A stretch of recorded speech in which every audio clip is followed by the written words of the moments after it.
শীতে কাঁপছে দেশ, ৬ জেলায় শৈত্যপ্রবাহ, তেঁতুলিয়ায় তাপমাত্রা ৮ ডিগ্রিতে। পদ পদবি নিয়ে সংস্কার কমিশনের সুপারিশ, জনপ্রশাসনের তীব্র অসন্তোষ। রাজুকের বিরুদ্ধে অসহযোগিতার অভিযোগ, রিহাবের ড্যাব সংশোধনের দাবি।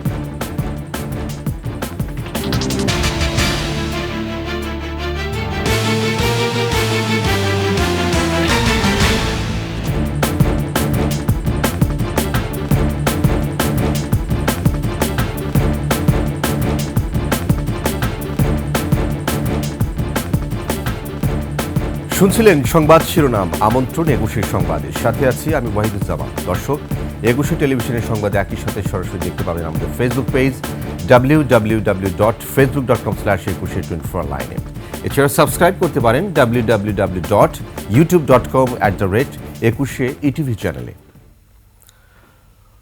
পৌষের শীতে কাঁপছে পুরো দেশ, মৃদু শৈত্যপ্রবাহ বইছে ৬ জেলায়। কুয়াশা আর কনকনের ঠান্ডায় নাকাল জনজীবন। সবচেয়ে বেশি ভোগান্তিতে উত্তরের জনপদ। আবহাওয়া অফিস বলছে তাপমাত্রা আরও কমতে পারে। আসছে একাধিক শৈত্যপ্রবাহ। মৌসুমের সর্বনিম্ন তাপমাত্রা পঞ্চগড়ের তেঁতুলিয়ায় ৮.৩ ডিগ্রি সেলসিয়াস। সহকর্মীদের সহায়তায় ডেস্ক রিপোর্ট। ৩ দিন ধরে আকাশ ঢেকে আছে কুয়াশার চাদরে, দেখা নেই সূর্যের। ভরা পৌষের শীতে নাকাল জনজীবন। তাপমাত্রা ১৫ ডিগ্রিতে নামতেই ঠান্ডায় কাঁপছে রাজধানী। তাপমাত্রা কমে মৃদু শৈত্যপ্রবাহ বইছে রাজশাহী, কুষ্টিয়া, নওগাঁ, রংপুর, কুড়িগ্রাম ও পঞ্চগড়ে। তীব্র শীতের কবলে এসব জনপদের মানুষ। মৌসুমের সর্বনিম্ন তাপমাত্রায় কাঁপছে পঞ্চগড়ের তেঁতুলিয়া। হিমালয়ের হিমশীতল বাতাস আর শীতের দাপটে প্রয়োজন ছাড়া ঘর ছাড়ছেন না কেউ। সারা বৃষ্টির মধ্যে কুয়াশা পড়ছে, ভ্যালিস কাটা যায় না, হাত পা কোকড়া হয়ে গেছে, কাজ কাম করতে করা যাচ্ছে না, বাইরে থাকা যাচ্ছে না। রংপুরেও ঘন কুয়াশা আর ঠান্ডা বাতাসের দাপট। শীত থেকে বাঁচতে উষ্ণতার ওম খুঁজছেন খেটে খাওয়া মানুষ, তবুও ছুটতে হচ্ছে জীবিকার খোঁজে। করতে পারতেছি না। এই হাড়ভাঙ্গার শীতে আসলে খুবই অবস্থা খারাপ। শৈত্যপ্রবাহের কবলে পড়ে নাকাল কুড়িগ্রামের জনজীবন। হিমেল বাতাসের সাথে ঘন কুয়াশায় ঢাকা প্রকৃতি। ঠান্ডার কারণে আমরা কোনো কাজকর্ম করতে পারি না। রাজশাহী অঞ্চলের উপর দিয়েও বইতে শুরু করেছে মৃদু শৈত্যপ্রবাহ। বেড়েছে শীতের তীব্রতা। তাপমাত্রার পারদ কমছে চুয়াডাঙ্গাতেও। উত্তরে হিমেল বাতাসে অনুভূত হচ্ছে কনকনে শীত। বিপাকে খেটে খাওয়া ও ছিন্নমূল মানুষ। গত কয়েকদিন আগে কম ছিল, কালকে থেকে হচ্ছে বেশি। দিন মানে কুয়াশা ছিল, কিছু দেখাও যাচ্ছে না। হাড় কাঁপানো শীতে কাবু ঠাকুরগাঁও। ঘন কুয়াশার সাথে হিমেল বাতাস, কাহিল সাধারণ মানুষ। রাত হলেই গড়ি গড়ি বৃষ্টির মতো ঝরছে কুয়াশা।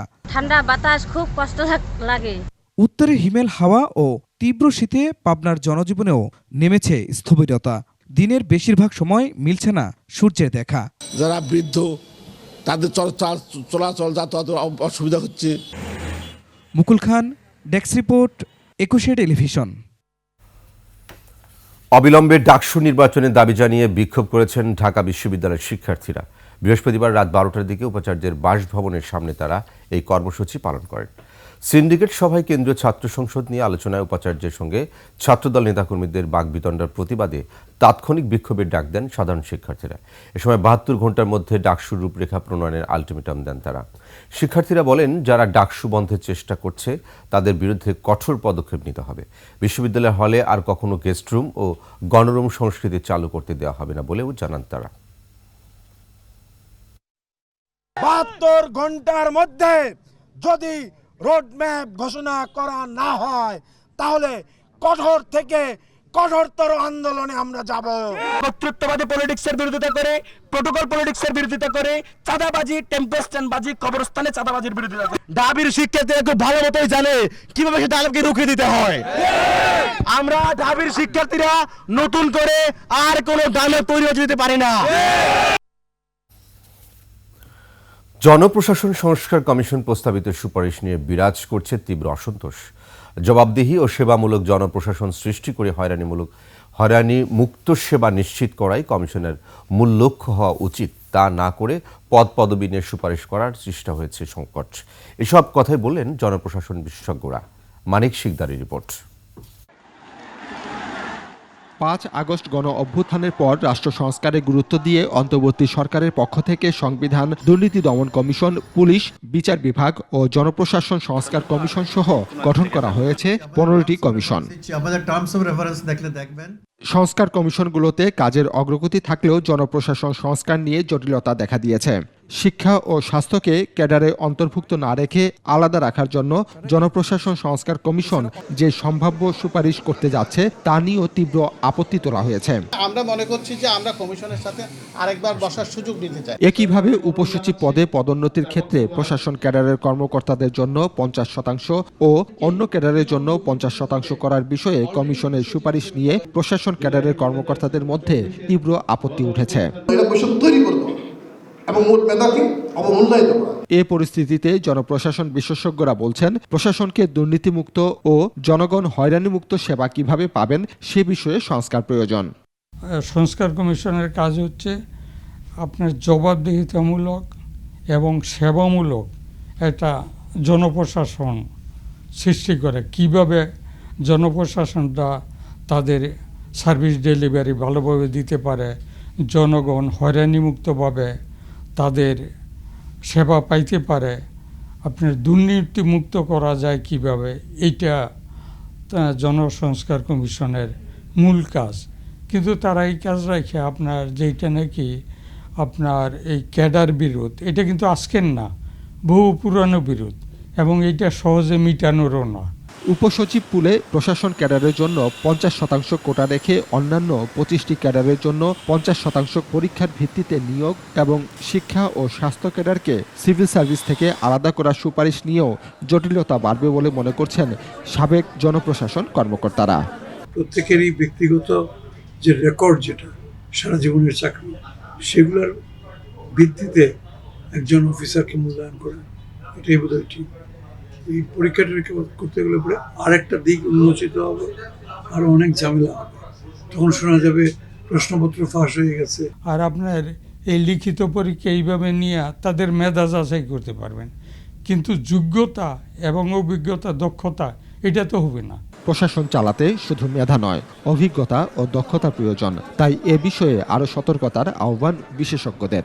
অভিজ্ঞতা, সেই প্রশিক্ষণ, সেগুলো শুধুমাত্র প্রশাসনের যারা কর্মকর্তা সারা জীবন ওই লাইনে যারা চাকরি করে তাদেরই আছে, অন্যদের নাই। অতএব আগে যেটা ছিল, যেহেতু তাদের স্কোপ একটা সুযোগ সৃষ্টি করে দেওয়া অন্য সার্ভিসে, সেটার জন্যে কী ছিল 25% শতকরা 25%, ওটাই ঠিক ছিল। মানিক শিকদার, 21 টেলিভিশন, ঢাকা।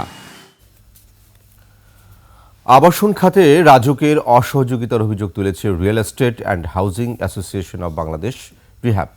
রাজধানীতে আয়োজিত মতবিনিময় সভায় অভিযোগ করেন রিহ্যাব নেতারা। সবাই রিহ্যাব সভাপতি ও সদস্যরা ছাড়াও সেমিনার স্ট্যান্ডিং কমিটির সদস্য হিসেবে উপস্থিত ছিলেন 21 টেলিভিশনের ভাইস চেয়ারম্যান ও ম্যানেজিং ডিরেক্টর তাজনোভা মাহবুব সালাম, যিনি একই সঙ্গে real estate company Terenova developments লিমিটেডের ম্যানেজিং ডিরেক্টর। বিস্তারিত জানাচ্ছেন Nahid Siraji Nimme. Real estate and housing association of Bangladesh বা রিহ্যাব সদস্যদের মতবিনিময় সভা আয়োজন করা হয় রাজধানীর 5 তারকা হোটেল ইন্টারকন্টিনেন্টালের রূপসী বাংলা গ্র্যান্ড বলরুমে। সভায় সভাপতিত্ব করেন রিহ্যাব সভাপতি মোহাম্মদ ওয়াহিদুজ্জামান।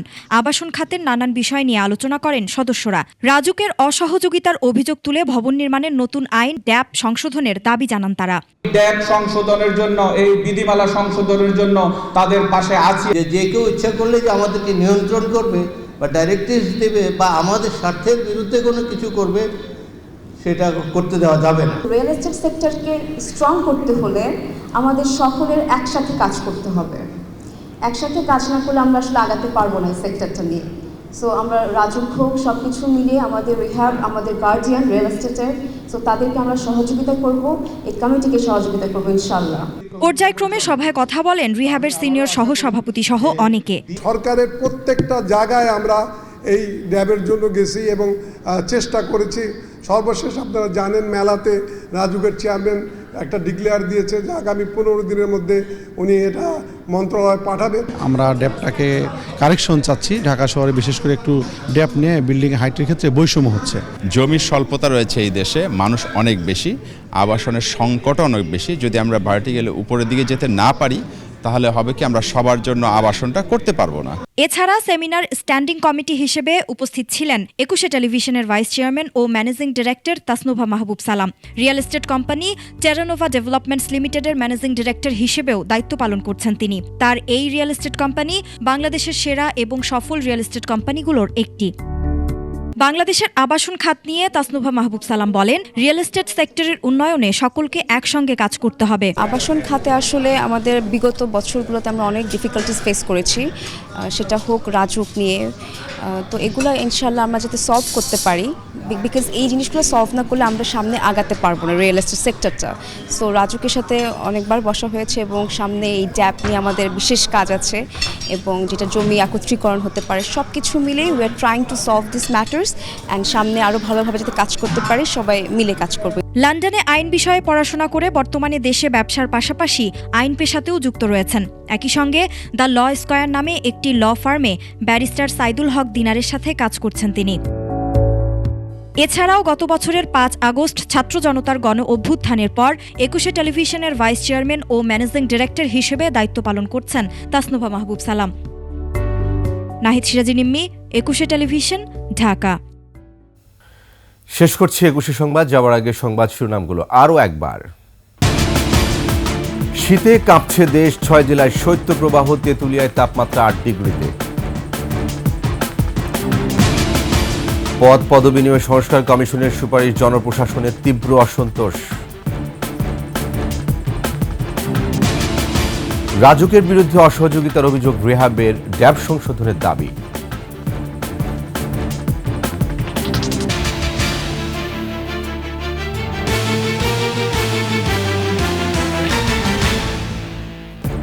সর্বশেষ সংবাদ জানতে ডায়াল করুন 202 নম্বরে, আর ভিজিট করুন 21-tv.com ওয়েবসাইটে। ফেসবুকে ভিজিট করতে পারেন www.facebook.com/2124live। এছাড়া সাবস্ক্রাইব করতে পারেন www.youtube.com/21 চ্যানেলে।